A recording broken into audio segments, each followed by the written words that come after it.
काल संध्याकाळी Donald Trump यांनी एक ट्विट केलं आणि सांगितलं की इराण बरोबर मागच्या 2 दिवसांपासून अत्यंत चांगल्या पद्धतीनं शांतता चर्चा चालू आहे, डील होण्याची शक्यता आहे. जे काही भांडण किंवा वाद चालू होता तो मिटण्याच्या मार्गावर आहे. त्यामुळं मी आमच्या डिपार्टमेंट ऑफ वॉरला म्हणजे आमचं युद्धाचं जे खातं आहे त्याला असा आदेश दिलाय की इराणवरती पुढच्या 5 दिवसांमध्ये जे काही हल्ले केले जाणार होते त्यांच्या पॉवर प्लांट्सवर वगैरे ते सगळे थांबवण्यात यावेत. याचा अर्थ डोनाल्ड ट्रम्प यांनी या युद्धातून माघार घेतली असा होऊ शकतो, कारण डोनाल्ड ट्रम्प यांनी 2 दिवसांपूर्वी एक धमकी दिलेली होती. त्यामध्ये त्यांनी सांगितलं होतं की 48 तासांमध्ये जर इराणने स्ट्रेट ऑफ हॉर्मुझ सगळ्यांसाठी ओपन केले नाही तर आम्ही इराणमधले सगळे पॉवर प्लांट्स वगैरे उद्ध्वस्त करू, अशा अनेक धमक्या त्यांनी दिलेल्या होत्या. पण या धमकीची अंमलबजावणी करणं डोनाल्ड ट्रम्प यांना जमलं नाही, हे इथं सत्य आहे. दुसरी गोष्ट मात्र घडलेली आहे ती म्हणजे मार्केट मॅनिप्युलेशन. भलेही आपल्याला दिसत असलं की डोनाल्ड ट्रम्प यांनी हे युद्ध एक प्रकारे पॉज केलंय, म्हणजे पूर्णपणे थांबवलेलं नाही, सीज फायर झालेलं नाही किंवा पूर्णपणे हे युद्ध चालू आहे असंही नाही. पण हे त्यांचं करायचं महत्वाचं कारण असं होतं की त्यांना मार्केट मॅनिप्युलेट करायचं होतं. मग ते कसं मॅनिप्युलेट केलं? कारण ते इराणनं उद्ध्वस्त केला त्यांचा हा सगळा अजेंडा. इराणनं सांगितलं की आमची अमेरिकेबरोबर कोणतीच चर्चा चालू नाही आहे. इराणनं कशी इज्जत काढलेली आणि पूर्णपणे डोनाल्ड ट्रम्प यांना एक्सपोज केलंय तेही आजच्या या व्हिडिओमध्ये बघूया. पण त्या अगोदर हे समजून घेऊया की नेमका प्रॉब्लेम काय होता युद्धाचा. डोनाल्ड ट्रम्प काय घोषणा करतायत की हे युद्ध पॉज केलंय. मग पॉज करायचं कारण काय होतं? मार्केटमध्ये मॅनिप्युलेशन नेमकं काय झालंय आणि नेमकं आता सध्याची परिस्थिती काय आहे आणि भारताच्या सेन्सेक्समध्ये आज जो काही बदल दिसतोय किंवा ज्या पद्धतीने मार्केट ग्रीन दिसतंय, या सगळ्याच्या मागची कारणं जाणून घेऊया आजच्या या व्हिडिओमध्ये. मी आहे रणजित यादव आणि तुम्ही पाहताय द मराठी बाणा. पहिल्यांदा हे समजून घेऊया की डोनाल्ड ट्रम्प यांनी 21 तारखेला संध्याकाळी 6च्या सुमारास, म्हणजे आपल्या भारतीय टाइमनुसार साधारण संध्याकाळी 6च्या सुमारास एक धमकी दिलेली होती. त्यामध्ये त्यांनी सांगितलेलं होतं की जर इराणनं स्ट्रेट ऑफ हॉर्मुझ ओपन केला नाही सगळ्यांच्यासाठी तर आम्ही पुढच्या 48 तासानंतर इराणच्या सगळ्या वीज प्रकल्प आणि जे काही त्यांचे पॉवर प्लांट्स असतील वेगवेगळे त्या सगळ्यावरती असे हल्ले करू की इराण त्यातून सावरू शकणार नाही. पण प्रत्यक्षात जेव्हा काल संध्याकाळी 23 तारखेला ही वेळ पूर्ण व्हायची, म्हणजे 48 तास कंप्लीट व्हायला आले, त्यावेळी डोनाल्ड ट्रम्प यांनी युटर्न घेतला आणि त्यांनी सांगायला सुरुवात केली की आमची अतिशय व्यवस्थितपणे शांतता चर्चा चालू आहे आणि कदाचित हे जे हॉस्टिलिटीज आहे, हे जे युद्ध आहे, हे थांबू शकतं, या मार्गावर आम्ही आहे. त्यांनी असं करण्याचं कारणच हे होतं की इराणनं अमेरिकेला धमकी दिलेली होती की आम्ही तुमच्या धमकीला घाबरत नाही, तुम्ही जर इराणच्या कुठल्याही पॉवर प्लांटवर हल्ला केला तर आम्ही संपूर्ण मध्य पूर्वेतल्या प्रत्येक डिसॅलिनेशन प्लांटला टार्गेट करू. म्हणजे तिथल्या त्या देशांमध्ये, म्हणजे कतार, सौदी अरेबिया, कुवेत या देशामध्ये लोकांना प्यायला पाणी देखील मिळणार नाही. दुसरी गोष्ट, त्यांच्या एनर्जी फॅसिलिटीज तर उडवूच. त्यामुळे या सगळ्या देशांनी मिळून ट्रम्प यांना अर्जव केली, विनंत्या केल्या की तुम्ही काहीही करून तुम्ही जे म्हणताय ते जर केलात तर इराण येऊन आमच्यावरती हल्ले करेल आणि आम्हाला उद्ध्वस्त करेल. त्यामुळे डोनाल्ड ट्रम्प यांना माघार घ्यावी लागली. हे सत्य आहे आणि हे अर्ध सत्य आहे. याच्या पुढचं सत्य तुम्हाला पुढे सांगतो. इराणच्या पार्लमेंटचे स्पीकर असणाऱ्या मोहम्मद गालिबाफ यांनी काल एक स्टेटमेंट दिलं. काल संध्याकाळी डोनाल्ड ट्रम्प यांनी ट्विट केल्यानंतर त्यांनी सांगितलं की आमची अमेरिकेबरोबर कोणत्याही पद्धतीची डीलसाठी चर्चा चालू नाही. आमच्या बाजूनं म्हणजे इराणच्या बाजूनं कोणीही अमेरिकेबरोबर सध्या बोलत नाही. मग नेमकं डोनाल्ड ट्रम्प कुणाबरोबर शांततेची चर्चा करतायत आणि कुणाबरोबर डील करण्याची भाषा करतायत? मोहम्मद गालिबाफ यांनी पुढे एक्सपोज केलं की डोनाल्ड ट्रम्प हे सगळं जे काही ट्विट करतायत हे सगळं करतायत अमेरिकेतलं मार्केट, शेअर मार्केट, त्याचबरोबर ऑइल मार्केट मॅनिप्युलेट करण्यासाठी.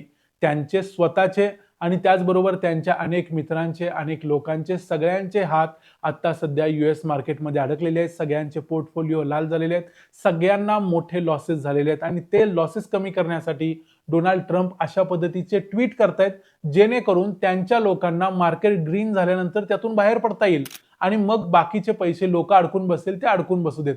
अशी एक प्रकारे डोनाल्ड ट्रम्प यांची स्ट्रॅटेजी आहे, हे मोहम्मद गालिबाफ यांनी सांगितलं. याशिवाय दुसरी एक स्ट्रॅटेजी याच्या मागे आहे, ती म्हणजे पुढच्या 5 दिवसांसाठी हे युद्ध थांबवायचं, जेणेकरून काल सोमवार होता, सोमवार ते शुक्रवार जोपर्यंत मार्केट चालू आहे तोपर्यंत वेळ घ्यायचा, मार्केट ग्रीन ठेवायचं, मार्केटमधून सगळ्यांनी एक्झिट घ्यायची आणि सॅटर्डे संडेला हल्ले करायचे.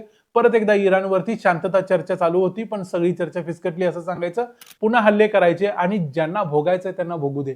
डायरेक्ट अमेरिकेतल्या महत्वाच्या लोकांना आणि ट्रम्प यांच्या जवळच्या लोकांना याचा फटका बसणार नाही. आता त्यामध्ये नेमकं काय काय घडलंय त्यांनी ट्विट करायच्या अगोदर ते सुद्धा मी पुढे येणारच आहे.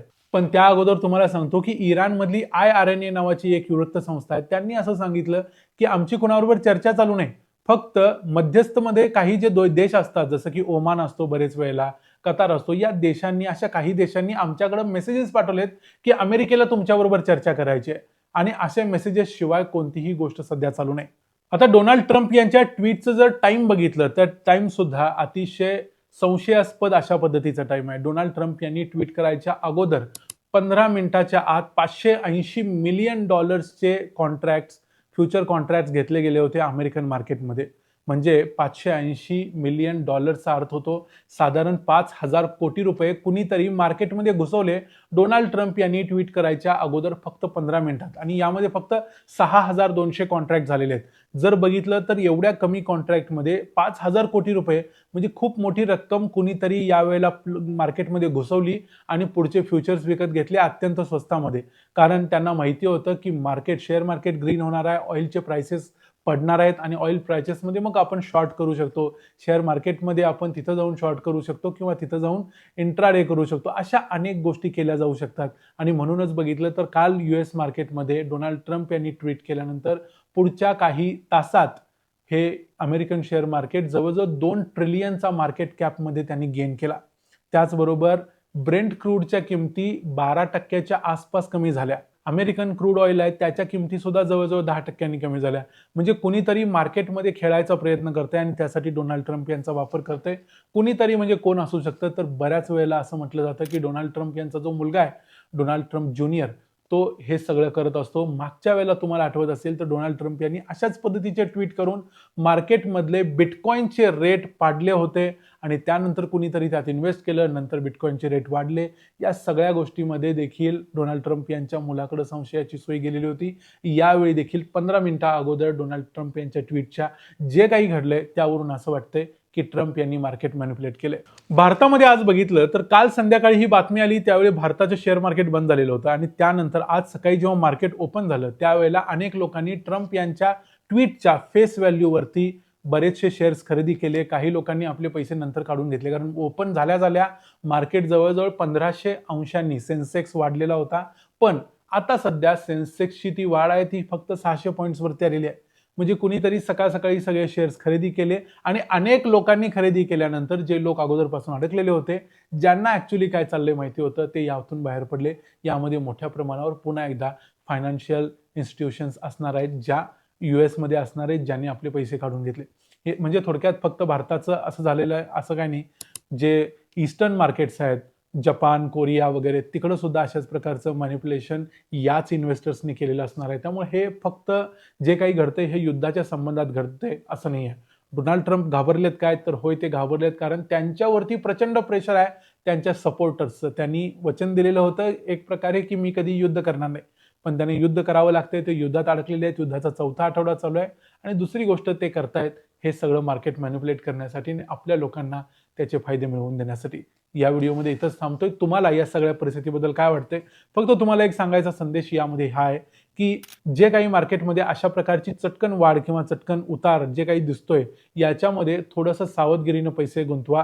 कारण आज मार्केटमध्ये जो काही पुश दिसतोय, हा पुश कदाचित मुद्दाम निर्माण केलेला असू शकतो तुम्हाला ट्रॅप करण्यासाठी. तुम्ही पैसे घातले की कोणीतरी पैसे काढण्यासाठी. त्यामुळे फक्त थोडं सावधगिरीने यामध्ये उतरा आणि सावधगिरीने खेळा. ट्रेडिंग करत असाल तर थोडं जास्त सावध राहायची गरज आहे. या व्हिडिओमध्ये इथंच थांबूया. पुन्हा भेटू पुढच्या व्हिडिओमध्ये. तोपर्यंत पाहत राहा द मराठी बाणा. जय हिंद, जय महाराष्ट्र.